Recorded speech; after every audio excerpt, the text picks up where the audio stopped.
ಇನ್ನು ಬೆಳ್ತಂಗಡಿಯ ಶಾಸಕ ಹರೀಶ್ ಪೂಂಜಾ ವಿಚಾರಣೆಯನ್ನ ಎದುರಿಸಿದ ನಂತರ ವಿವಾದ ಸ್ವಲ್ಪ ತಣ್ಣಗಾಗಿತ್ತು. ಬಟ್ ಈಗ ಕಾಂಗ್ರೆಸ್ ಅವರು ರಾಜೀನಾಮೆ ಕೊಡಬೇಕು ಅನ್ನೋ ಒತ್ತಾಯಕ್ಕೆ ಮುಂದಾಗಿದೆ.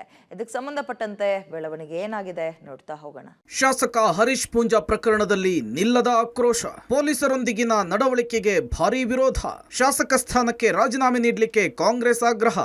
ದಕ್ಷಿಣ ಕನ್ನಡ ಜಿಲ್ಲೆಯ ಬೆಳ್ತಂಗಡಿಯ ಶಾಸಕ ಹರೀಶ್ ಪೂಂಜಾ ಬಂಧನದ ಪ್ರಕರಣ ಇಡೀ ದಿನ ಹೈಡ್ರಾಮಕ್ಕೆ ಮೊನ್ನೆ ಸಾಕ್ಷಿಯಾಗಿತ್ತು.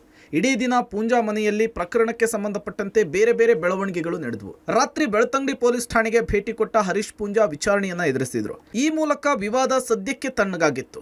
ಆದರೆ ಶಾಸಕ ಹರೀಶ್ ಪೂಂಜಾ ನಡೆದುಕೊಂಡಂತಹ ರೀತಿ, ಅವಾಚ್ಯ ಪದ ಬಳಕೆಯ ಬಗ್ಗೆ ಕಾಂಗ್ರೆಸ್ ಹಾಗೂ ಸಾರ್ವಜನಿಕ ವಲಯದಲ್ಲಿ ವ್ಯಾಪಕ ಖಂಡನೆ ವ್ಯಕ್ತವಾಗ್ತಿದೆ. ಹೋರಾಟಕ್ಕೆ ಸಂಬಂಧಪಟ್ಟಂತೆ ಪೊಲೀಸ್ ಠಾಣೆಯಲ್ಲಿ ವಿಚಾರಣೆಗೆ ನಾವು ಸಹಕರಿಸಬೇಕು. ಅದನ್ನು ಖಂಡಿತವಾಗಿ ಕಾನೂನಿನ ದೃಷ್ಟಿಯಲ್ಲಿ ನಾವು ಸಹಕಾರವನ್ನು ಕೊಡತಕ್ಕಂಥ ಕೆಲಸವನ್ನು ನಾನು ಮಾಡ್ತೇನೆ. ಈಗಾಗಲೇ ನನಗೆ ಎರಡು ನೋಟಿಸ್ ಕೊಟ್ಟಿದ್ದಾರೆ. ವಿಚಾರಣೆಗೆ ನಾನು ಬದ್ಧವಾಗಿರ್ತೇನೆ. ಪೊಲೀಸಿನ ಸುಮಾರು 9 ತುಕಡಿಗಳು, ಸುಮಾರು 25 ಸಬ್ ಇನ್ಸ್ಪೆಕ್ಟರ್ಗಳು, ಒಬ್ಬ ಡಿಎಸ್ಪಿ, 3-4 ಸರ್ಕಲ್ ಇನ್ಸ್ಪೆಕ್ಟರ್ಗಳು ಅರೆಸ್ಟ್ ಮಾಡಲಿಕ್ಕೆ ಇಲ್ಲಿ ನನ್ನ ಮನೆಗೆ ಬಂದಿದ್ರು. ಈ ರೀತಿಯ ದ್ವೇಷದ ಕಾಂಗ್ರೆಸ್ನ ರಾಜಕಾರಣವನ್ನು ಸಹಿಸೋದಿಲ್ಲ ಎನ್ನುವಂತ ಎಚ್ಚರಿಕೆಯನ್ನು ಪೊಲೀಸ್ ಅಧಿಕಾರಿಗಳ ಮೂಲಕ ಸರ್ಕಾರಕ್ಕೆ ಕೊಟ್ಟಿರತಕ್ಕಂಥದ್ದು. ಜನಪ್ರತಿನಿಧಿ ಹೇಳಿದ ಮಾತನ್ನ ಜನಸಾಮಾನ್ಯ ಹೇಳಿದ್ರೆ, ಪೊಲೀಸರಿಗೆ ಬೆದರಿಕೆ ಹಾಕಿದ್ರೆ ಪೊಲೀಸ್ ಇಲಾಖೆ ಸುಮ್ಮನೆ ಇರ್ತಿತ್ತ?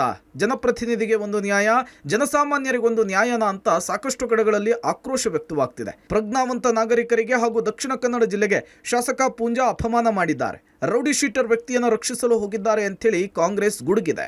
ಬೆಳ್ತಂಗಡಿಯ ಪ್ರಜ್ಞಾವಂತ ನಾಗರಿಕರು ಮತದಾರರಿಗೆ ಮಾಡಿದಂತ ಅವಮಾನ ಅಂತ ನಾವು ಭಾವಿಸ್ತೇವೆ. ಮಾತ್ರವಲ್ಲ, ಇಡೀ ಜಿಲ್ಲೆಯ ನಮ್ಮೊಂದು ಜನತೆಗೆ ಅವರು ಅಪಮಾನ ಮಾಡಿದ್ದಾರೆ.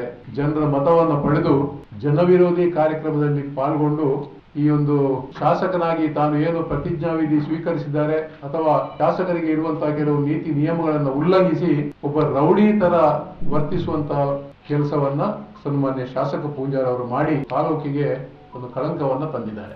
ಸದ್ಯ ಶಾಸಕ ಹರೀಶ್ ಪೂಂಜಾ 2 ಪ್ರಕರಣದ ಜಾಮೀನನ್ನು ಪಡೆಯಲಿಕ್ಕೆ ಹರಸಾಹಸ ಪಡುತ್ತಿದ್ದಾರೆ.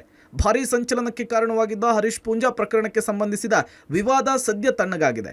ಆದರೆ ಮುಂದಿನ ದಿನಗಳಲ್ಲಿ ಪ್ರಕರಣಕ್ಕೆ ಸಂಬಂಧಪಟ್ಟಂತೆ ಯಾವ ರೀತಿಯ ಹೊಸ ಬೆಳವಣಿಗೆಗಳಾಗುತ್ತೆ ಅನ್ನೋದನ್ನ ಕಾದ್ ನೋಡಬೇಕಿದೆ. Sukhpal Polali, public TV, Mangaluru.